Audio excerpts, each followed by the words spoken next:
Hello दोस्तों, स्वागत है मिनाज एजुकेशन एकेडमी पे। मैं हूँ आपका दोस्त मुंतसिर और आज आप सभी के लिए मैं लाया हूँ हिंदी भाषा और व्याकरण। सबसे पहले जानते हैं हिंदी क्या है, हिंदी कहाँ से आया है। आप सभी को मालूम है कि हिंदी एक भाषा यानी कि हिंदी एक लैंग्वेज है और उर्दू भी एक लैंग्वेज है। हिंदी दिवस 14 सितंबर को मनाते हैं, यानी कि हर साल 14 सितंबर को हिंदी दिवस मनाते हैं। हिंदी फारसी भाषा का शब्द यानी कि हिंदी फारसी भाषा का शब्द हिंद से आया है। हिंद जिसका अर्थ यानी कि हिंद का माने होता है सिंधु नदी की भूमि, सिंधु नदी की भूमि।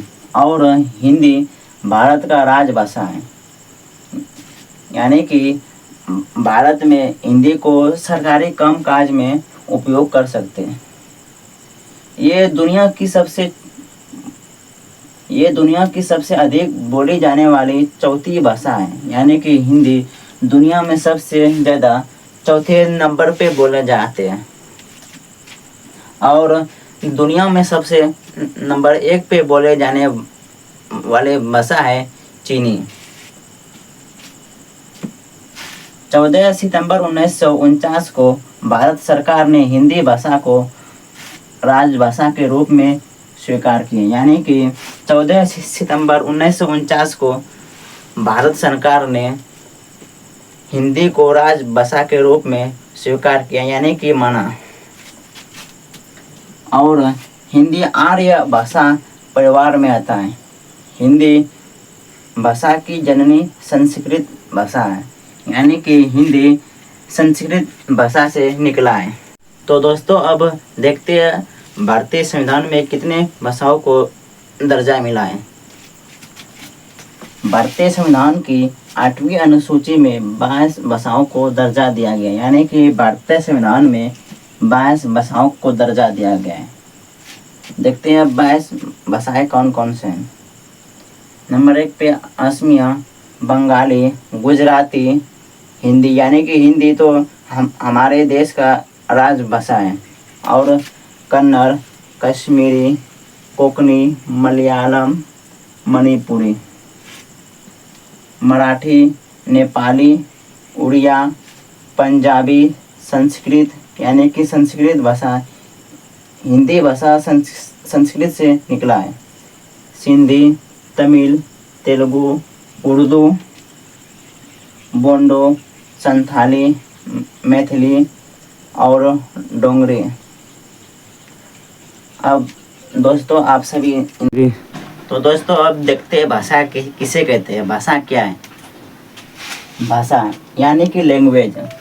भाषा वो माध्यम है जिसके द्वारा मनुष्य अपने विचार या भाव व्यक्त करता है, यानी कि भाषा वो माध्यम है जिसके द्वारा मनुष्य अपने मन के बात को व्यक्त करता है, उसे भाषा कहते हैं। अब देखते हैं दोस्तों लिपि। भाषा को लिखने के ढंग को लिपि कहते हैं। अब देखते हैं हिंदी भाषा की लिपि क्या है। हिंदी भाषा की लिपि देवनागरी है और संस्कृत भाषा की भी लिपि देवनागरी है। और उर्दू भाषा की लिपि फारसी है।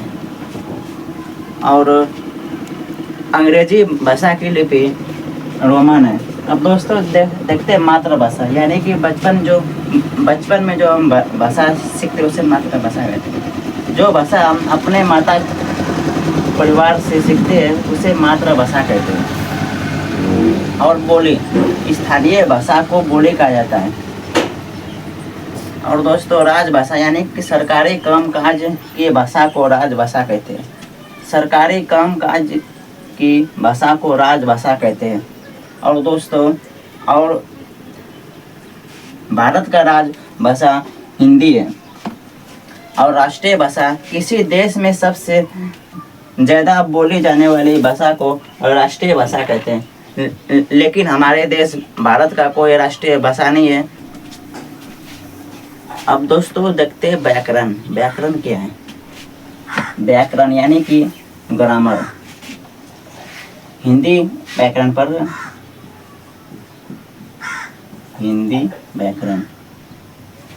व्याकरण उसे कहते हैं जिसके पढ़ने से मनुष्य शुद्ध बोलना, लिखना और पढ़ना सीखता है। यानी कि व्याकरण उसे कहते हैं जिसके द्वारा मनुष्य यानी कि इंसान शुद्ध शुद्ध बोलना, लिखना और पढ़ना सीखता है। और हिंदी व्याकरण के 5 भेद होते हैं: वर्ण विचार, शब्द विचार, वाक्य विचार, चिन्ह विचार, छंद विचार।